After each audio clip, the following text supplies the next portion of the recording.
Hi everybody and welcome back to the channel. If you're new here, my name is Jane. My husband Mike is behind the camera. We're British, early retirees, debt and mortgage free and living a thrifty, frugal and money saving life on a super tight budget here in Brittany in northwest France.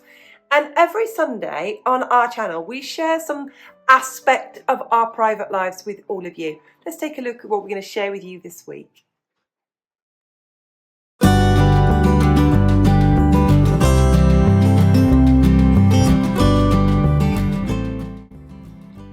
So this Sunday we want to share with you how we're coping with the changes that we've made, the things that we're doing to cope with rising food prices. When I say food prices, I mean the rising prices of anything and everything that we buy in the supermarket, from food to drink to toiletries to dog food. All of it has all gone up. Now I keep all my receipts, so I have receipts from last year. So some items, for example, like butter, a 500 gram pack of butter has increased from €3.50 a pack to €5.05 a pack. You can see the massive increases. So when we've looked on average at all the increases that we're coping with here, we are looking at on average 35%. Some things have increased massively more than that, but that's what we are looking at. And like I say to you in every video, we are debt and mortgage free. Most French people are paying rent. Most people here are paying a mortgage.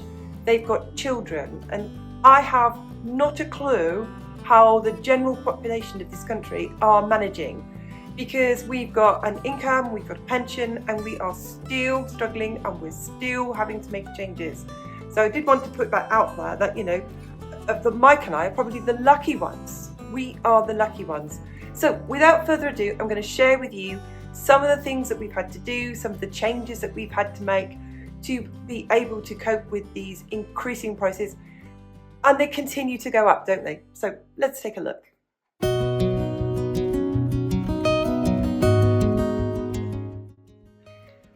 The very first thing that I want to share with you is the way that my meal planning has drastically changed.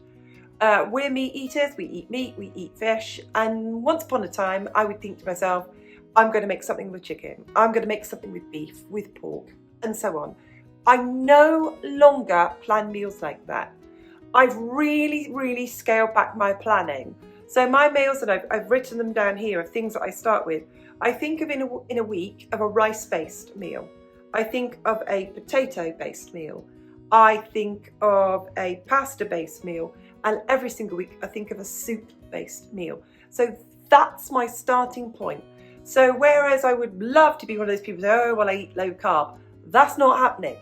What I'm starting with are my building blocks of those carbs that are the building blocks of our meals. So that's the very first thing that we're doing, is that we're no longer planning around the proteins, we're planning initially all our meals around the carbs.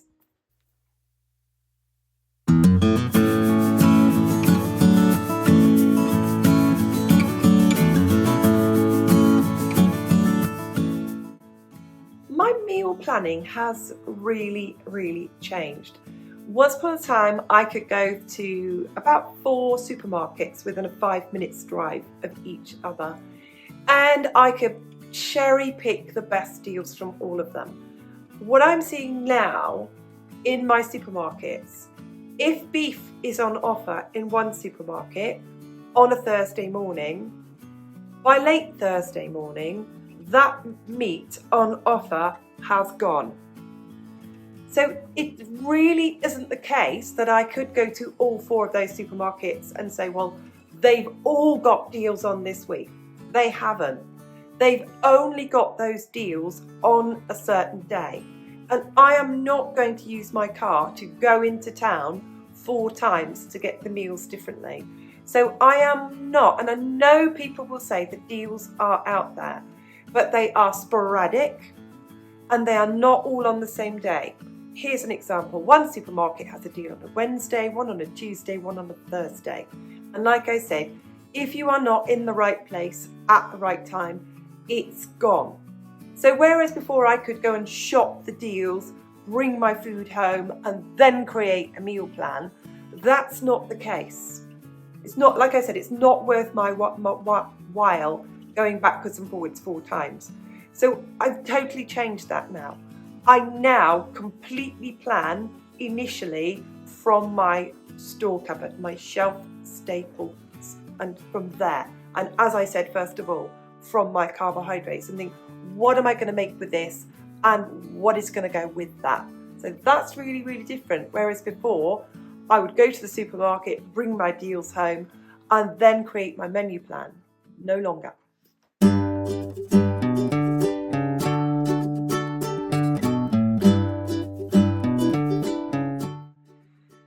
Another way that my meal planning has changed is I always would plan the one main meal of the day, and everything else would be a bit loose, a bit fluid. It would be the leftovers from the night before. So if I made beef stew on a Monday night, I'd have a small beef stew for my lunch on a Thursday. That's not happening anymore. So whereas we would do that, now those smaller meals, those leftovers are always the meal, the main meal for the next day.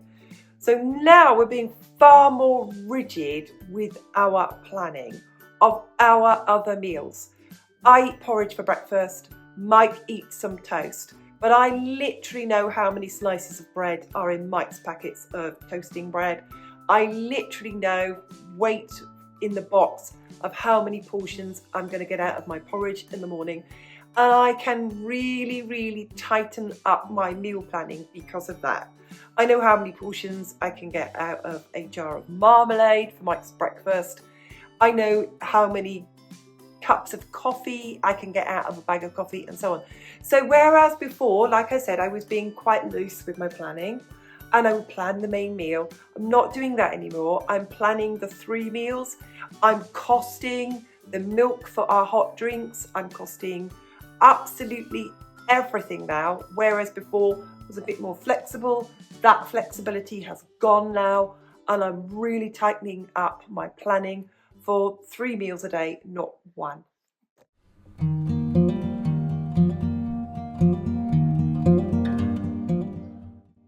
One of the ways that we've been able to cope with this is that I've been very pessimistic about the prices all of this year. And so for all of this year and slightly before this year, we have been building a buffer. I won't call it a stockpile, I will call it building a stock. So now prices are increasing on very basic things like rice. I've got several kilos of rice put away. Potato prices are increasing. I've got a few boxes of instant mashed potato put away because I have been watching these prices increase. So what I've been doing over the year is I've been taking my €300 a month budget, and I have been making sure that 10% of that, which is €30 each month, has been spent on long life food that I can put away.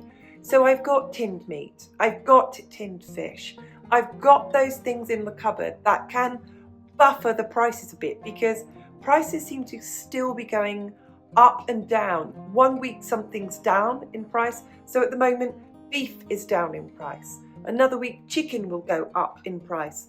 So I've just have that store cupboard there. I don't know how people are coping if they haven't done that at all. I think it's very much in the French nature to stock up in certain times of the year on certain items. And it's always a good thing to have tins put away because it's just really, really helpful. And even though it's really useful to buy dried goods like beans, they still need cooking, and having tinned items to add to meals really helps us. So I think I need to share that with you, and I'm sure many of you watching do this as well, but it has been more vital than ever before for us to have that stock of food to buffer the prices, because like I said, I don't know how people are affording to eat.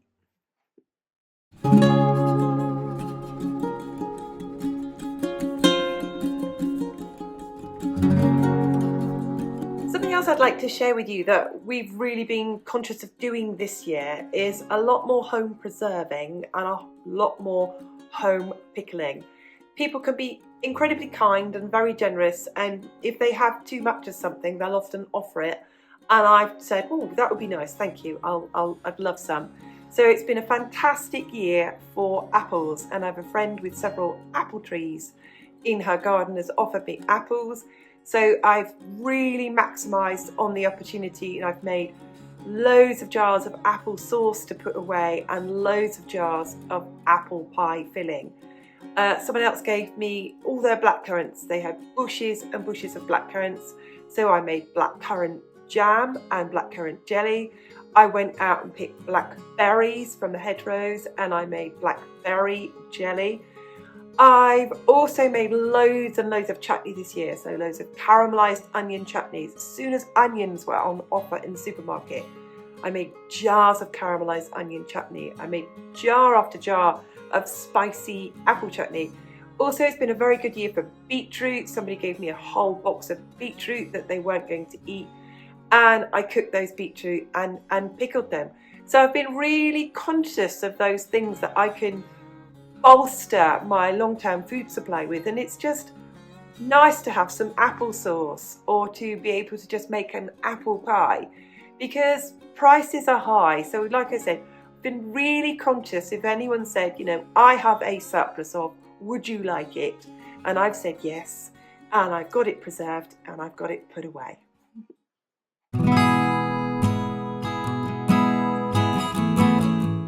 If you're regular to the channel, you'll know that I always do a stock check before I go shopping.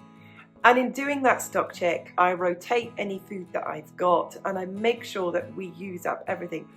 But I'm now really making sure that we eat things that we've bought in a specific order.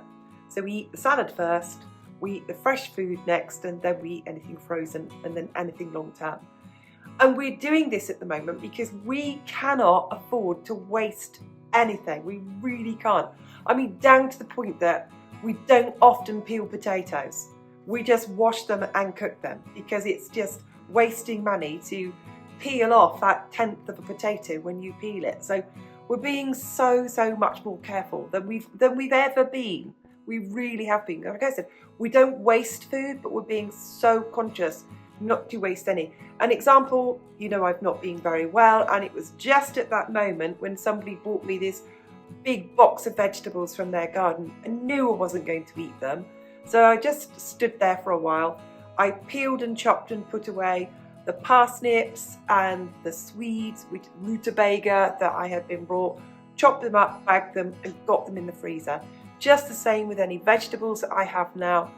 I'll get them chopped up, frozen and put away because we cannot waste anything. The tops of vegetables, the leaves of carrots, absolutely everything gets chopped up and turned into some kind of a stock. And although I've never been wasteful, I absolutely make sure now that nothing is wasted.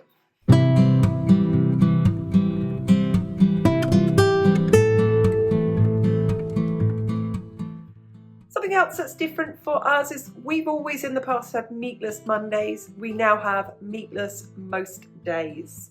So we've really changed on that because at any stage the meat prices just went so high that we've now got to the stage that on my shopping list it just is meat. It just says meat. So if I'm in the supermarket, so the last time I went to the supermarket, beef, stewing beef for making casseroles, for making stew, it was on offer at €8 a kilo. I got 1.5 kilos of that. That was the meat for that week. Another week, if chicken has been reduced, it's gone up as far as €14 a kilo. That's $7 a pound to you Americans, $7 a pound for chicken. So if it has come down, and I did see it came down, or I saw it frozen at $7.50 a kilo, that week we had chicken. So that's the way we're doing this. I'm not going in there with any ideas that I'm going to choose what I'm going to buy. I'm only going in there buying what I can afford to buy or I think is reasonably priced.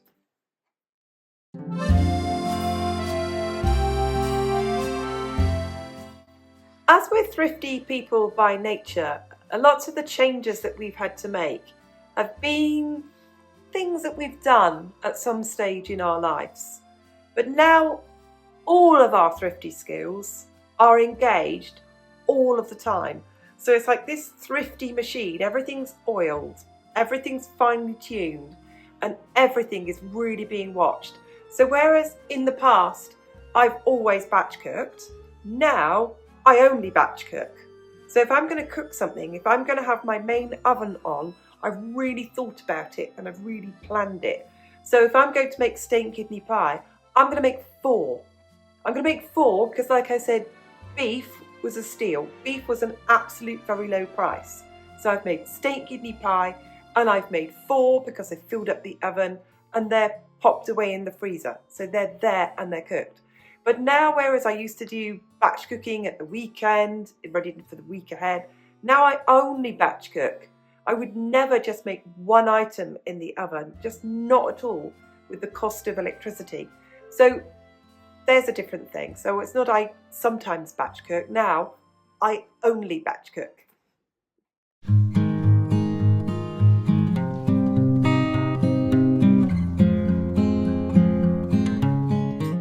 So like I shared with you in the beginning, we're looking at food prices between 30 and 40% on average. Some of those increases are way more than that. We haven't increased our food budget. Our supermarket budget remains at €300 a month. Had we wished to eat exactly the same things that we ate last year, we would have needed to have increased our food budget, our supermarket budget, to €400 a month. And we're not prepared to do that. We're prepared to stick to the same budget, to make compromises, to do things differently. I think if you watch any of our food videos, our cooking videos, you'll see, we're not eating junk food, we're eating home cooked food, we're eating vegetables with every meal. We're eating well enough. We're not eating gourmet food, we're not eating fancy food, but we are eating well enough. And also, as I said at the beginning, my greatest concern is that we're the lucky ones. I don't know how everyone else is doing because the prices are crazy. Anyway, thank you so much to everybody for watching. If you've enjoyed the video today and our story, our sharing with you, our life here in France, go on, hit that thumbs up button, please. We love all of your comments. We read every single one of them. Just leaves me to say, on behalf of Mike and myself, thanks for watching. We'll see you soon. Bye.